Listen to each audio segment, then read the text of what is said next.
उसे दुखी स्वर में अपने अतीत के बारे में देवकी और रोशनी को सब कुछ बता देती है। और यह सब बताते बताते सरला और धर्मापाल के आंखों में आंसू आ रहे थे। सरला के मुंह से यह सब सुनने के बाद रोशनी और देवकी को सब समझ आ जाता है कि यही दोनों रोशनी के असली माता पिता है। और यह सब सुनने समझने के बाद रोशनी को बहुत दुख होता है और रोशनी वहां से जाके दरवाजे पर उन लोगों की तरफ पीठ करके खड़ी हो जाती है। रोशनी अपने आंसू छुपा रही होती है। रोशनी की माँ देवकी यह सब जानने के बाद उनसे थोड़े गुस्से में बोलती है, अरे कैसे लोग हो तुम लोग? मुझे लगा था कि तुम लोग अच्छे इंसान हो, लेकिन तुम लोगों ने जैसा काम किया है उसे देख के तो लगता है तुम लोगों के साथ सही ही हुआ है। तुम लोगों को उचित सजा मिली है। तुम जैसे लोगों के साथ तो ऐसा ही होना चाहिए। यह सुनकर सरला दुखी स्वर में बोली, हाँ बहन जी, हम है ही अपराधी, हमें तो सजा मिलनी ही थी। अरे अब खुद को अपराधी मानने का क्या फायदा? अरे जानते भी हो तुम लोगों की गलती की वजह से एक छोटी सी बच्ची की प्राण भी जा सकती थी। अगर सही समय में मैं उस बच्ची के पास नहीं होती, भगवान का शुक्र है जो उन्होंने मुझे वहां पहुंचा दिया। और नियति का खेल देखो, आज वो बच्ची तुम्हारे सामने इतनी काबिल बनकर खड़ी हुई है। देवकी के मुंह से यह सुनकर सरला और धर्मपाल एकदम से हैरान हो जाते हैं। उन्हें कुछ समझ ही नहीं आ रहा था कि नियति ने उनके साथ क्या खेल खेला।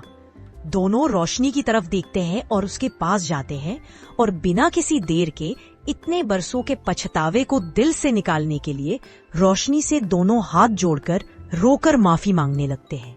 हमसे बहुत बड़ी भूल हुई है बेटी, हम माफी के लायक तो नहीं है बेटी, लेकिन अगर हो सके हमें माफ कर देना ताकि आखिरी सांस लेते समय शांति से ले सकूं। मुझे तो अपनी आंखों में विश्वास नहीं हो रही है, तू तो सच में मेरी ही बच्ची है। मुझे तो लगा था कि इस जन्म में अब तुझसे कभी मुलाकात नहीं होगी। मन में डर था कि अपनी गलती की माफी मांगने के अवसर कभी मिलेगा ही नहीं और ऐसे ही बिना तुझसे मिले भगवान के पास चली जाऊंगी, लेकिन भगवान ने आज तुझसे हमें मिला दिया। अरे अब उससे क्या माफी मांग रहे हो? उसके माफी के हकदार नहीं हो। जिस लक्ष्मी को किसी वस्तु की तरह मंदिर में अकेले छोड़कर चले गए, आज उसे किस मुंह से माफी मांग रहे हो? जल्दी यहां से निकल जाओ और मेरी बेटी को अकेला छोड़ दो।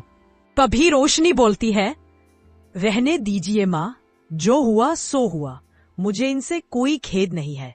यह तो वैसे भी अपने कर्मों का फल भुगत ही रहे हैं। इन लोगों को इस हालत में घर से मत निकालो। वैसे भी इन लोगों को अपनी गलती का पछतावा है। रोशनी के बोलने से देवकी मान जाती है और रोशनी धर्मपाल से बोलती है, पिताजी, आपने तो अपने पिता के धर्म से मुंह मोड़ लिया था, लेकिन मैं अपने बेटी होने का धर्म पूरा निभाऊंगी। अब से आप लोग यहीं रहोगे और मैं आपकी देखभाल करूंगी। लेकिन हाँ पिताजी, आखिर मैं आपसे यही बोलना चाहूंगी कि कभी किसी स्त्री या बेटी को बोझ मत समझिएगा, क्योंकि कब कोई बेटी लक्ष्मी में बनकर घर में प्रवेश करे यह कोई नहीं जानता। रोशनी की बात सुन के धर्मपाल को अपनी सोच और अतीत के किए कर्मों के लिए बुरा लगने लगता है, लेकिन उन्हें इस बात की खुशी भी होती कि रोशनी उनको माफ कर देती है और अपने साथ रखने का सिद्धांत भी लेती है।